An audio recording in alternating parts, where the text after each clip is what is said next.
Hello, listeners. Welcome to Marie Lives the Horror. This is episode 35 of the series of True Paranormal Ghost Stories. In tonight's episode, a park ranger recalls a tale of a terrifying, unexplainable encounter he had while on duty one night. Two young girls severely regret their decision to play with a Ouija board, and a young father begins to have horrific visions and experiences of a possible demonic presence. The following stories are presented in collaboration with Sandor from the horror channel The Forgotten Grove. A link to his channel will be down in the description to check out his excellent nightmarish content. So without further ado, step into my horror chamber as we live the horror together. Between 2017 and 2019, I worked as a municipal park ranger in a city outside Phoenix, Arizona. One of the parks I patrolled was a 20-something acre historical farm. The park was beautiful, with buildings dating back to the late 19th century. The oldest building on the property was built, I believe, in the 1870s. Me, being a believer in the paranormal, I had asked a few of the other rangers if anything strange had ever happened there. They all said no and would dismiss the notion of it being haunted. I had been working for about 3 months when the city started experiencing a rash of break-ins at the ranch. The ongoing vandalism prompted the park department to assign us park rangers there overnight as a deterrent to try to catch whoever was trespassing. The first few shifts went by with nothing happening. Then, one night I got an answer to the questions I'd been asking about the ranch being haunted. I had parked my patrol truck back in a small grove of trees next to a gate. The fence along the trees was one of the areas that I felt the vandals were using to get into the park. It was about 1 o'clock, and I was filling out my shift log. Out of the corner of my eye, I saw a glow in the windshield. Initially, I thought I'd gotten a text and looked at my phone, but it was still black, thinking then that it was a police officer checking the perimeter with their flashlight. As they often did, I looked in my rear-view mirror. Again, that wasn't the cause of the glow. I then looked out the windshield and got the shock of my life. Walking from right to left, I saw what I can only describe as the bottom half of a woman in a long dress. I could see the dress billowing out with each step. I immediately thought of the way the woman in the movie Titanic looked walking. The apparition gave off a slightly bluish hue, kinda like the projections in Star Wars. Needless to say, I got scared shitless. For whatever reason, my first instinct was to turn on every light that my truck had, including my overhead light bar. My second instinct was to drive clear across to the parking lot on the other side of the park. I wound up sitting there the rest of the night and trying to debunk what I had seen. I wasn't able to come up with a valid reason for what I saw. That was one of the nights I worked at the ranch overnight. Lucky for me, the city had installed a series of CCTV cameras all around the property that were monitored by an outside security company.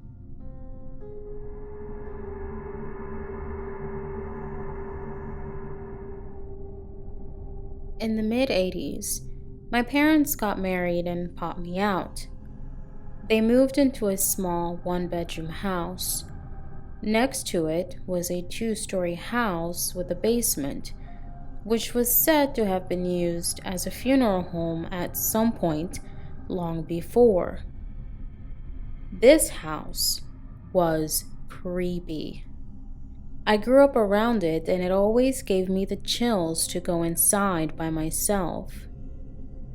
Their first house living together, the one-bedroom house, everything was fine until one night.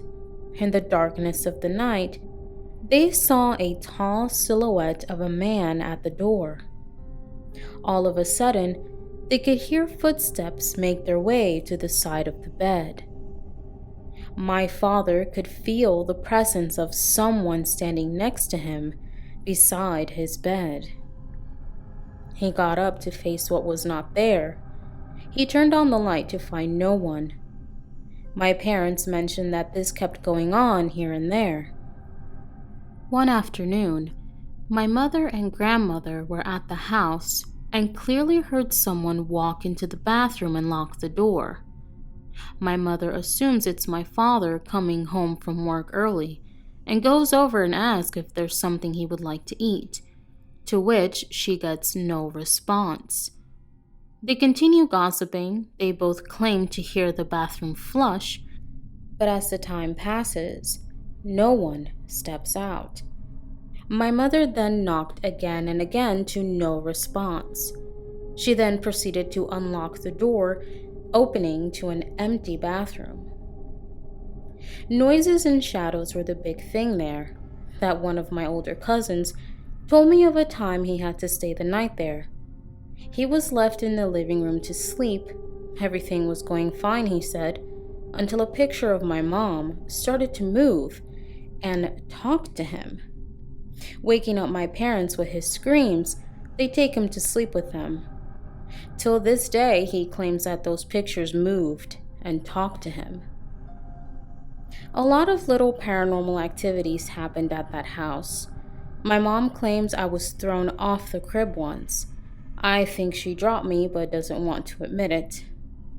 She claims this happened when I was around a year old and just started to stand by grabbing onto things.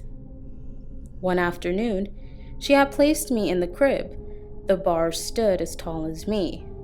I wanted out, and she was tired of carrying me all morning, so to which my mom told me, "Si tanto te quieres bajar, bájate tú solo," which means, if you want to get down so bad, then get down yourself.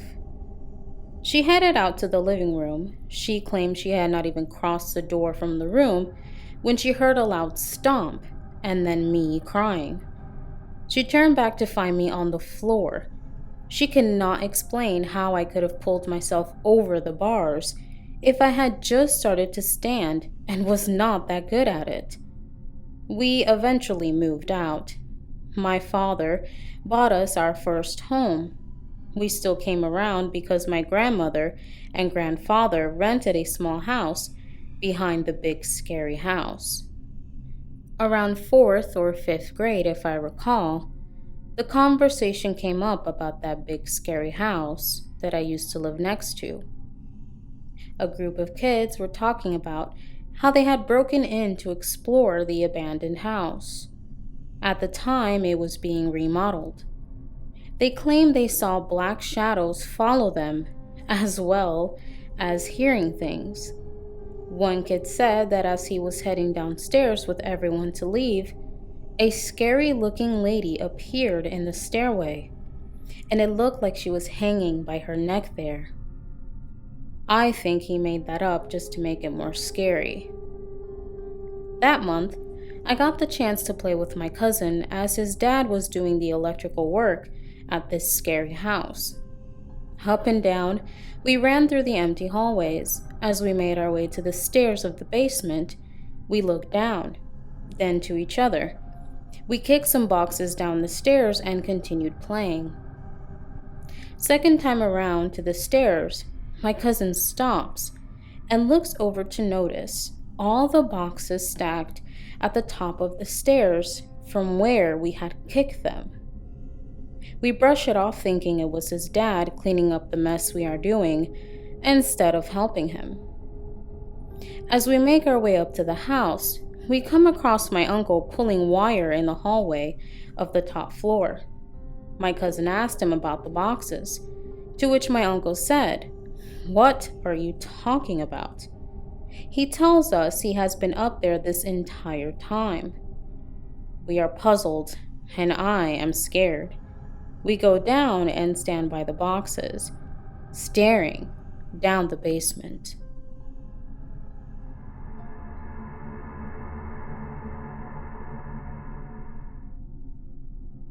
Haven't posted another story about my childhood in a minute, so here it goes. When I was about 11 or 12, two of my friends and I had a great idea of playing with a Ouija board. The rest of the night was a mess. Before I explain what happened, here's a little backstory on the board we used. The board belonged to the sister, named Dee, of one of the friends involved in the story. While she and a friend were using it, the board was put away without saying goodbye first. Whatever was talking to them that day freaked Dee's friend out enough to pretty much throw the board back in the box and close it up. I did some reading, and, apparently, ending a Ouija conversation without saying goodbye can result in something either latching onto you or the board itself. We were stupid enough to use the same board. My friend, Ari, was invited to spend the night at my house. Being the little badasses that we thought we were, we decided to play with the Ouija board. Our friend Ryan lived across the street from me, so we called him in to join us. We started playing and asked if there was anyone with us, if they wanted to tell us their name. The planchette spelled out A-N-D-R-E-E.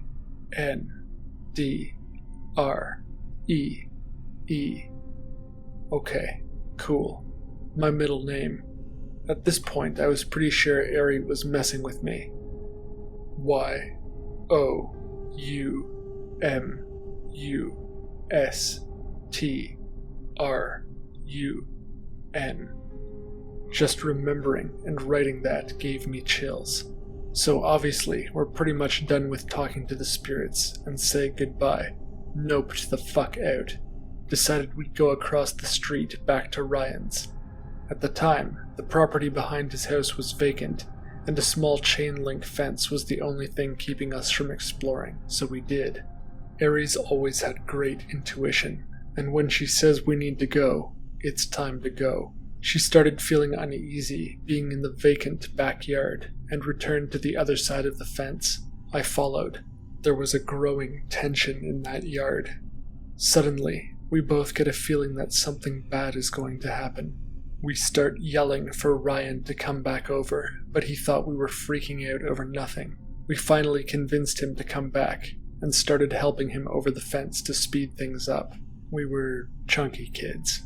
Ari and I had a grip on either of his arms when we suddenly felt a lot of resistance.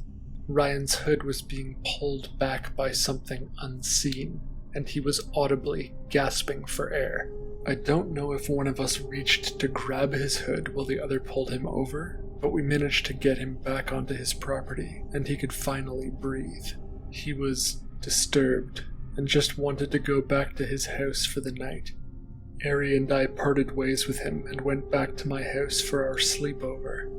We talked about what had happened, but since we were kids, the situation was now funny and cool. It wasn't. Due to my past issues with sharing a bed with someone, I slept on the floor and gave her my bed. When I woke up in the morning, I had 3 long scratches on both sides of my pelvis waist. I had slept alone. Ari couldn't have done it. It looked like deep cat scratches, but my cat was declawed, not my choice. And I never scratched myself like that. It never happened again, but it's something I still think about to this day.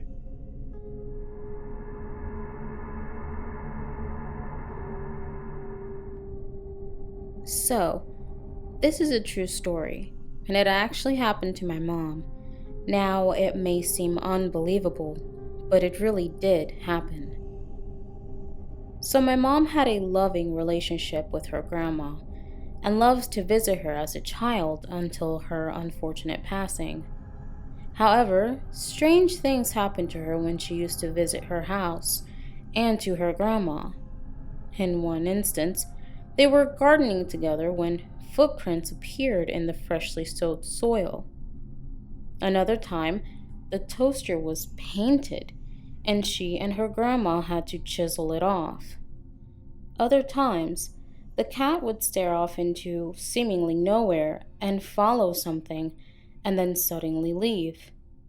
Another time, there was vacuuming in the neighbor's house while the neighbors were gone, and when they went to investigate, nothing was there. And once, there was a knife stuck into the side of a doorway. Now, all this seems really, really strange to me, and I half believed it until now. My mom's aunt moved into this house after my mom's grandma had passed. Then my aunt passed away recently, unfortunately. So my mom was there helping her uncle with selling stuff and having a garage sale. She just called while on her way home and told me this. While selling some stuff, she suddenly saw this white rocking chair. There was a small boy about 10 rocking in this chair very hard. He had brown hair. So my mom walked by and said something like, "Having fun in the rocking chair?" To which he looked at her very angrily and then replied, "It's haunted." My mom laughed and said, "Really?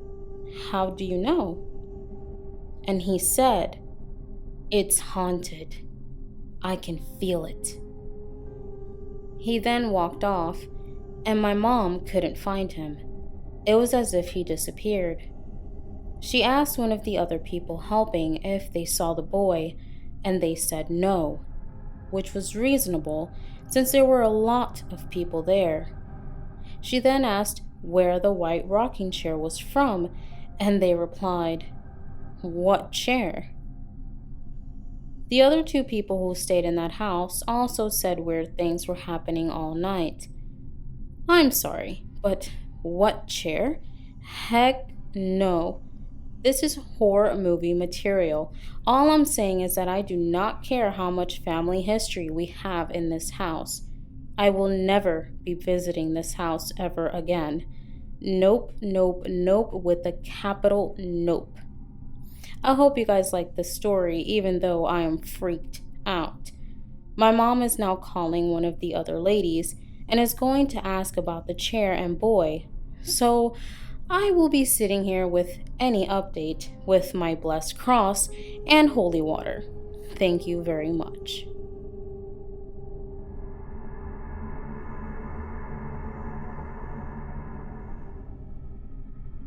Alright, so this happened around 6 months ago or so. I live with my grandma, and sometimes she leaves for days on end to visit her sister and leaves me home alone. Now this home is old, and we live in a forested area. Weird noises and all that fun stuff occur all the time. However, this was different. One of the days my grandmother was gone, I was awakened at around 3 a.m. I knew it was 3 a.m., and I knew I was awake because I checked my phone to see the time. What woke me up was something I heard. It was my front door opening, which was odd to me because my grandma hates driving at night, but I assumed that my grandma was home. I turned off my phone and rolled on my bed to face my bedroom door. I heard some creaks, and this is when shit gets weird. I don't know if I just fell asleep really quickly or if this shit actually happened, but I was looking at my door with my head under my pillow. I saw what appeared to have been my door open with a hand dangling by my room light. I once again just assumed this was my grandma and went back to sleep. In the morning I woke up, called for my grandma just to find out she never came home. Now this is when I had a small freakout, because I was awakened by my front door opening. Yes, I locked all the doors. This was day 1. Day 2 of my grandma being gone was my small freakout day. I double-checked everything. My front door was locked, my back door was locked. Everything was just the way I left it. My day went on normally. When nighttime hit, the entire time I just had this feeling I was being watched, observed. I closed the blinds to my house and essentially locked myself in my room. I was watching some Star Trek with my window open and heard branches and leaves crack outside. Living in a forested area, I assumed it was deer or rabbits, so I gave a quick glance. I opened my bedroom blinds a small amount, and well, it was obviously dark, but I saw nothing. Nothing that could have made the sound of branches breaking like that right out my window. Nothing creepy happened that night. but I still felt uneasy. When my grandma finally came home, everything went back to normal. No more uneasy feeling or feeling of being watched. However, now, whenever she leaves for multiple days, it comes back. It's hard to explain. Sorry for this massive wall of text. I just wanted to share.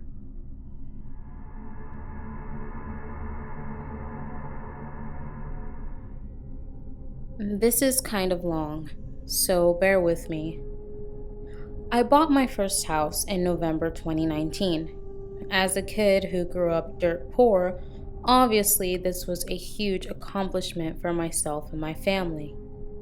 We moved in, and for the first few months, it was our quiet little suburban house with a decent yard, and it was our slice of the American dream. At the start of the pandemic, I was furloughed from my job, so I was home for about a month. That's when my first experiences with sleep paralysis began. My girlfriend would typically be up an hour before me to take our daughter to daycare. I'd wake up, kiss them goodbye, and lay back down until my alarm went off. When I woke up one morning, I couldn't move. I almost could wiggle my fingers a little and move my eyes, but that was it. That's when I saw a little girl standing at the bottom of my bed, out of the corner of my eyes. It looked like my daughter, even stood like she does. But the voice, it was warped and deeper somehow. It kept saying, "Dada," over and over again. Each time the voice got deeper and almost seemed desperate for acknowledgement. I managed to break free of the paralysis and quickly sat up. She was gone. I kept telling myself it was just a dream, but the logical part of my brain knew better. Nothing else like that happened again until about a year later. Around Christmas of 2020, we always get a live tree instead of a fake tree at my girlfriend's insistence. It's a long-standing tradition in her family, and I'm vastly outnumbered if I chose to argue against it.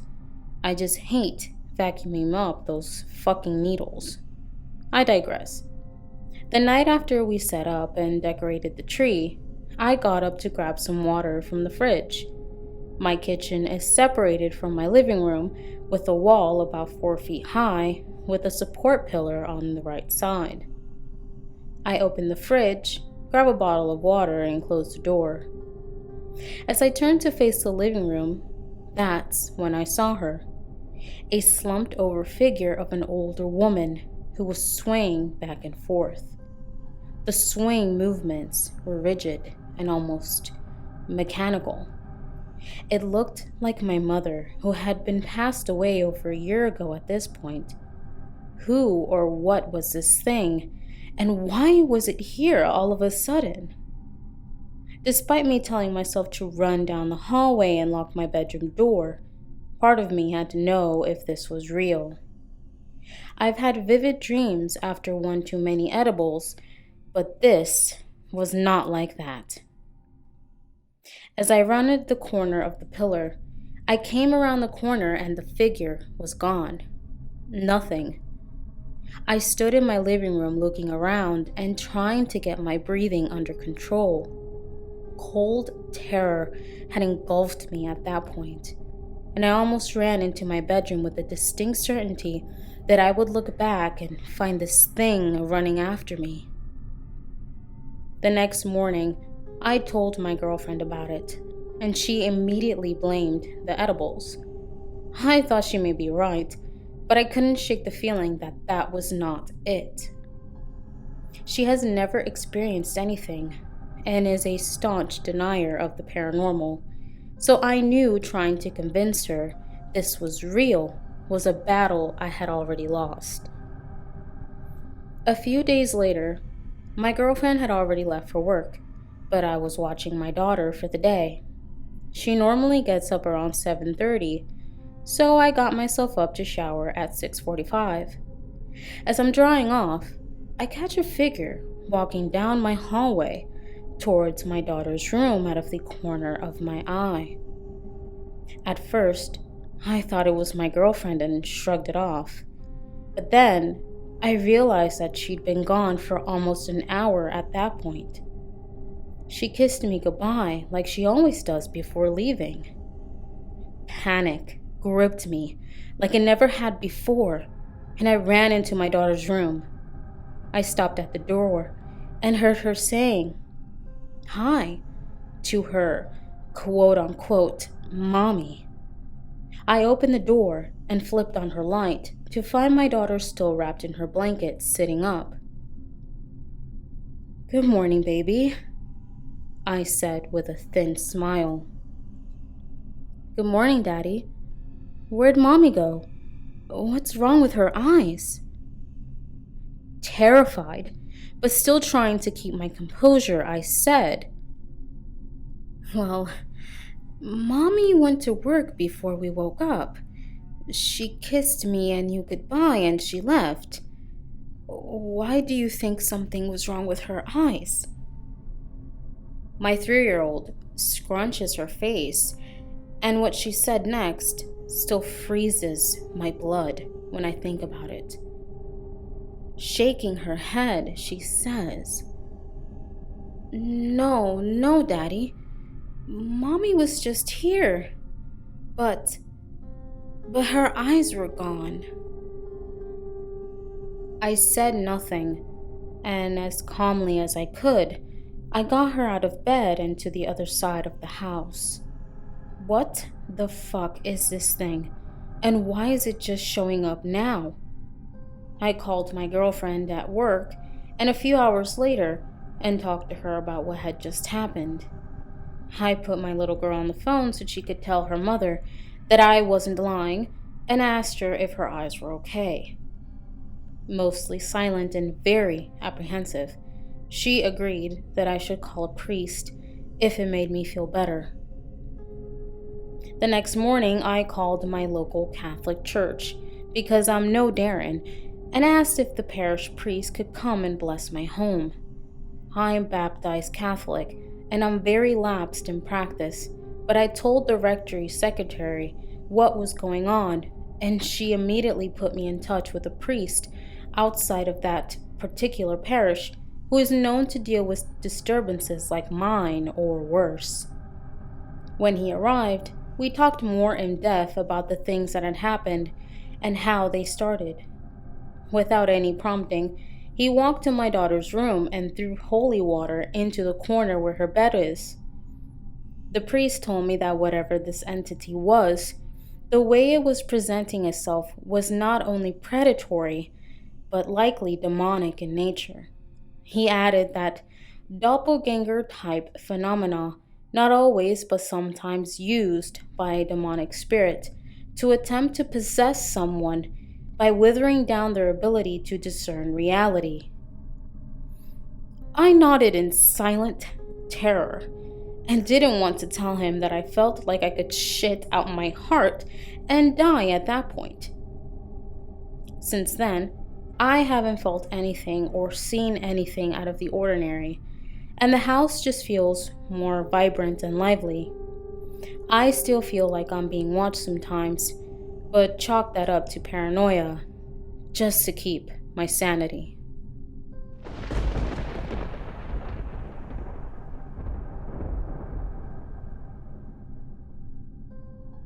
Hello, listeners. Thank you for checking out tonight's episode of True Paranormal Ghost Stories as you live the horror with me. A very special thanks to our nightmarish guest of the night, Sandor. Be sure to check out his awesome content, including Nightmare Theater, which I will be a part of tomorrow night. Catch the episode on his channel, The Forgotten Grove. A link to his channel is down in the description below.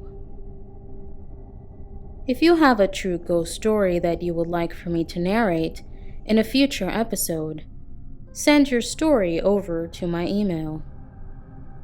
If you enjoyed tonight's episode, be sure to subscribe and click the notification bell to keep up with future content. Thanks again for listening. And as always, I am your host, Marie Lives the Horror.